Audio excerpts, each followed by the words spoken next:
ऐसी भगवान की पावन कथा जो विगत हम और आप 5 दिन से सुन रहे हैं।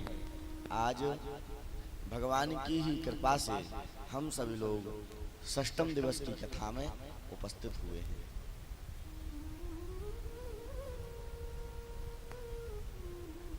भगवान की कथा में वही आ पाते हैं जिनके ऊपर भगवान की कृपा होती है। और आज हम और आप भगवान की कृपा मात्र से भगवान की कथा को, भगवान की कथा मंगल करने वाली है, अमंगलों का नाश करने वाली है। वो अगर कोई मनुष्य भगवान की कथा का स्मरण करे तो उसके पाप, ताप और संताप, पाप, ताप और तीनों ही नष्ट हो जाते हैं भगवान की कथा से। ऐसी भगवान की कथा को हम सभी लोग हाथ जोड़ करके प्रणाम करें। और कथा में जो भक्त पधारे हैं, भक्तिमती शक्तिमती माताएं, छोटे बड़े भाई बहन, हमारे सभी बुजुर्ग लोग, समस्त आचार्यगण, संत समाज, विप्र समाज, हमारे सभी संगीत के विद्वान, इस कथा के यजमान और आप सभी श्रोताजन, आप सभी भक्तों के हृदय में निवास कर रहे हैं भगवान श्री सीताराम, भगवान श्री राधे श्याम के चरणों में भी व्यासपीठ से कोटि कोटि प्रणाम। सिया राम मैं सब जग जानी, करहूं प्रणाम जोर जोगो पानी।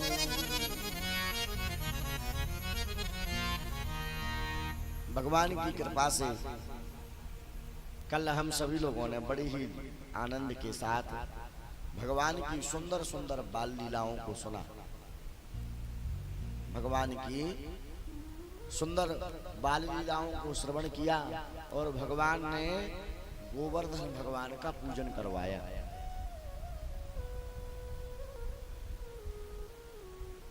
गोवर्धन की बड़ी महिमा है। मैंने आपको एक दिन और कथा में कहा था, भगवान श्री कृष्ण साधारण नहीं है, वह और भगवान श्री राम वह भी साधारण नहीं है, वह भी परिपूर्णतम अवतार है। 16 कला अवतार भगवान श्री राम है और 16 कला अवतार भगवान श्री कृष्ण है।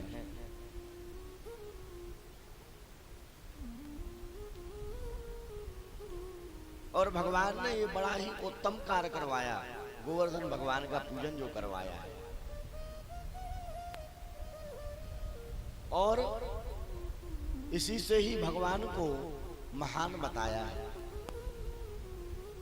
मैंने आपको एक दिन और कथा में कहा था, महान व्यक्ति की परिभाषा क्या होती है।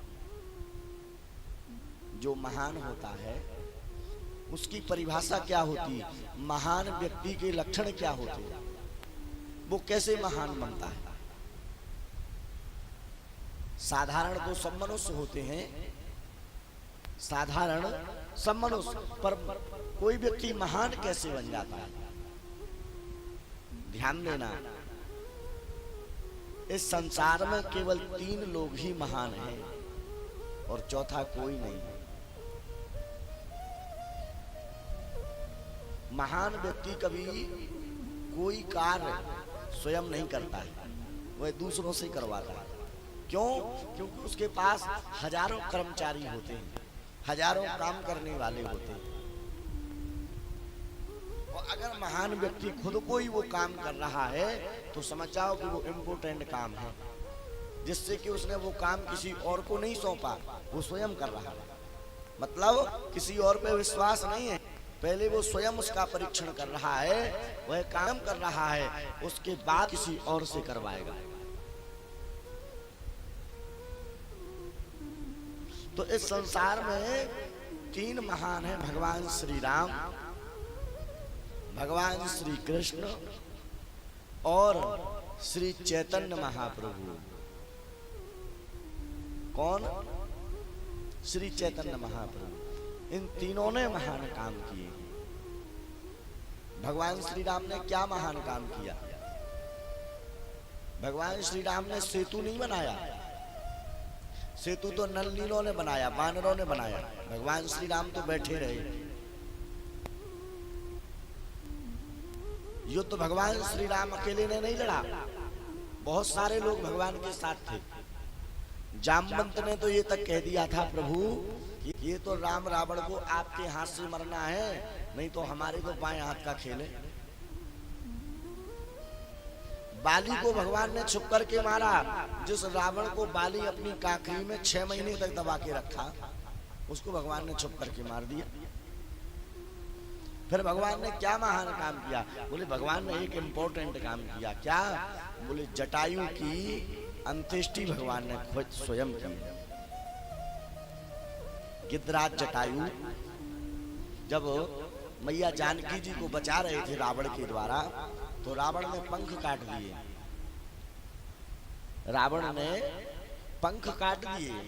तब वो गिद्धराज जटायु मरे तो भगवान श्री राम की गोदी में प्राण उनके निकले, तो भगवान श्री राम ने जटायु की अंत्येष्टि की। ये कार्य भगवान श्री राम ने किसी को नहीं सौंपा, खुद ब्राह्मणों को बुलाया, उनका पिंडदान कराया, उनका अंत्येष्टि कराया। क्या किया, क्या करना, कैसे करना, ये सब भगवान श्री राम ने खुद किया। अपने पिता दशरथ की अंत्येष्टि नहीं की भगवान ने, अपने पिता दशरथ जी की अंत्येष्टि भगवान ने नहीं की, लेकिन गिद्धराज जटायु की अंत्येष्टि भगवान ने की। क्यों? क्योंकि वह भगवान के भक्त थे। और भगवान श्री कृष्ण भी महान है। गैया केवल अकेले भगवान ने नहीं चराई है, सब ग्वाल वालों ने मिलकर के चराई। और आपको एक बात बताएं कि भगवान ब्रजवासियों से अधिक प्रेम क्यों करते हैं? भगवान ब्रजवासियों से अधिक प्रेम क्यों करते हैं? क्योंकि ब्रजवासियों ने कभी भगवान कन्हैया को भगवान माना ही नहीं। क्या? ब्रजवासियों ने कभी कन्हैया को भगवान माना ही नहीं। अगर 6 महीना के भगवान थे, वो पूतना मर गई तो ब्रजवासियों ने कह दिया उपटा खा के गिरी होगी, वो मर गई। ये किसी के मुंह से नहीं निकला कि भगवान ने मार दिया। तृणावर्त मारा तो चक्कर आ गया होगा इसलिए मर गया। कंस मरा अपने कर्मों से मरा, लेकिन भगवान को ने कभी भगवान माना ही नहीं। इसलिए भगवान का प्रेम ब्रजवासियों से ज्यादा है। हर स्थिति में, हर परिस्थिति में ब्रजवासी भगवान से प्रेम करते हैं। और स्वार्थ प्रेम नहीं है, निस्वार्थ। तब भगवान ने देखा कि ये सारे ब्रजवासी तो हमें बालक ही मानते हैं, पर भगवान का एक परम भक्त है जिसका नाम है गोवर्धन। उस गोवर्धन की पूजा भगवान ने करी और फिर करवाई। भगवान ने कोई कार्य नहीं किया, लेकिन गोवर्धन की पूजा भगवान ने करी, क्योंकि वह भगवान के भक्त है। ऐसे ही श्री चैतन्य महाप्रभु, चैतन्य महाप्रभु वृंदावन से उड़ीसा पहुंचे, और उड़ीसा में पहुंच करके श्री चैतन्य महाप्रभु ने कोई कार्य किया नहीं किया, लेकिन एक महान कार्य किया। बोले क्या? बोले भगवान श्री राम ने केवल एक भक्त जटायु की अंत्येष्टि की, भगवान श्री कृष्ण ने एक भक्त गोवर्धन की पूजा करी, लेकिन श्री चैतन्य महाप्रभु ने सोचा कि जो इतने सारे जो भक्त हैं, जो भगवान से प्रेम करते हैं, इनको कैसे भगवान की प्राप्ति कराएं, भगवान को कैसे मिलाएं। तो श्री चैतन्य महाप्रभु ने जगन्नाथ रथ यात्रा प्रारंभ करवाई। चैतन्य महाप्रभु ने जगन्नाथ रथ यात्रा प्रारंभ करवाई कि जगन्नाथ जी, बलदाऊ जी और श्री सुभद्रा जी, हम तो रोज प्रभु तुम्हारे घर आते हैं, कभी तुम भी मेरे घर आया करो। तो भगवान को मंदिर से बाहर निकाला और प्रभु को घर घर की यात्रा करवाई।